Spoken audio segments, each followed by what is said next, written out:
YouTube, how's it hanging? Elite Legionario here, and I'm bringing you another 1 vs 1 for Rome Total War. As you can see, as I'm playing as the SPQR Romans, and my opponent, Sebas, is playing as the Macedonians. And again, I brought a pretty intensive cav force, but I've still got quite a significant number of infantry as well. But I've decided to go with the early legionary cohort because I think they're quite cool, even though they're not that great. They're not too bad. And as you can see, I'm going to use this little rocky outcrop as a way to anchor my left flank. And you can see I brought no archers whatsoever, so this is what you'd call a rush army. But I do and I don't use it in a rush army fashion. I have these cavalry auxilia, which are missile units, and basically units like this, when I use them, I tend to like to use them to draw off my opponent, to just remove a couple of cav units or a cav unit from the fight, or some infantry or whatever, so that I can mass more units onto another side of the field. That's what I tend to like to do if I've got this sort of infantry unit. Not everyone falls for it either, but I quite like doing it because it's quite useful. Anyway, as you can see, I have, as I said, early legionary cohort. I've got 6 of them with, I think 4 of them have, 4 of them have got gold with 1 experience, and the other 2 have got gold because they run out of money. My general is a Praetorian cohort, and that's gold, and I have 2 units of gold legionary cavalry and 2 units of silver Roman cavalry, and of course I have 2 units of, I think it's gold attack cavalry auxilia. So a pretty heavy cavalry intensive force, which isn't very historically accurate for Rome, but what the hell, I thought I fancied using lots of cav. And my opponent's gone with a very big and very non-upgraded army. He's got, I think it was 6 phalanx pikemen and 6 royal pikemen, and he had 1 general's armoured bodyguard, and he had 2, 3, 4, 5 companion cavalry, 2 archers.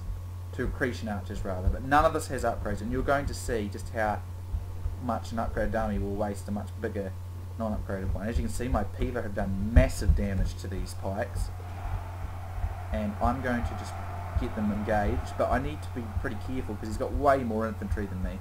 But fortunately this position makes outflanking really difficult, and that would have been exactly what he needed to do. Over here, as you can see, I'm going to use these cavalry auxilia to distract some of these companion cav, and I'm going to send all my other cav around this right flank of mine. I make a bit of a micro mistake here and they get caught on those pikes, but that's okay, I get them out in time. As you can see, the sheer upgrade difference, these units are routing almost instantly, and this has worked well because it's sent 3 units of his companions away, so I'm going to have all these units left to use hammer and anvil. So as you can see over here, even with these Praetorians getting hit in the back, the sheer upgrade difference is not going to help them that much. And so as you can see, even by hitting the back there, those companions didn't really do nothing much to my Praetorian.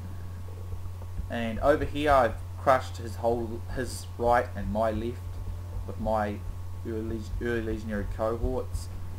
Over here you can see I'm running down quite a few men. Just, over here I think I make some micro mistakes, and some of my they get too close to the line and they're going to get caught. But it doesn't really matter because they've been withdrawn so far from the main battle. By the time they get back, I'll have decisively done enough damage to the point where they'll be of limited use. Here I'm sending this unit of early legionary cohort over here because I don't want to get outflanked, which is looking like I could. These units are starting to get beaten just by sheer weight of numbers. Here I engage here, but I've pretty much won all the cav battles over here, so by the time these guys get back they're going to face a lot of my full units of cav who are just decimated. So now I'm just looking for hammer and anvil opportunities here, and I see one over here with this diminished unit. I think I might even come in somewhere over here anyway. Here I'm just finishing off these Cretan archers because even unupgraded Cretans can do quite a lot of damage. And here I get a hammer and anvil in and I rout that unit with my Roman cav.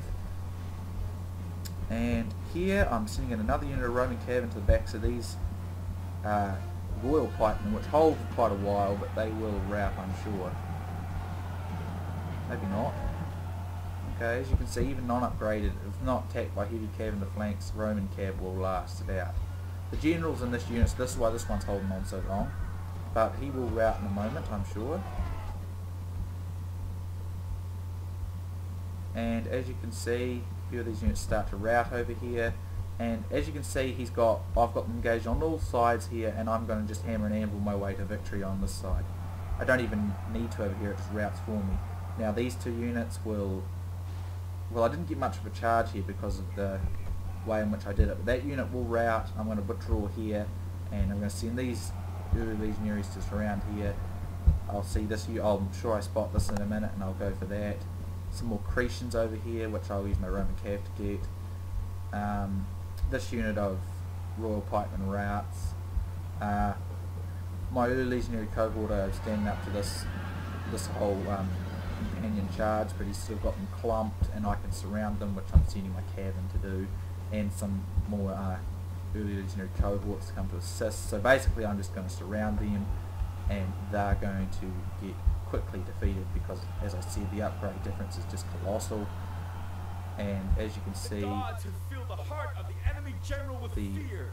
Now he flees the field like a coward. As you can see, the Macedonian cav units just mass routed. I'm just mopping up a few more units. As you can see, what Roman units do is they tend to just leave a few in the front and they wrap around the sides, and that's how they defeat a phalanx in this game generally. Better to try and outflank, of course. Let's see what else is happening. I seem to withdraw here, but I'm going to come back because I realised I wasn't doing as bad as I thought, and I'm going to use these legionary cavalry to punish them. Let's see, and these Roman cav. And the Roman cav are more than enough to do it, so I don't even need the legionary cav.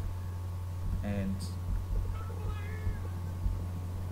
so there's, oh, he admits defeat anyway. Moment of triumph to savor.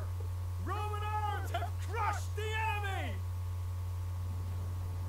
So that's a heroic victory.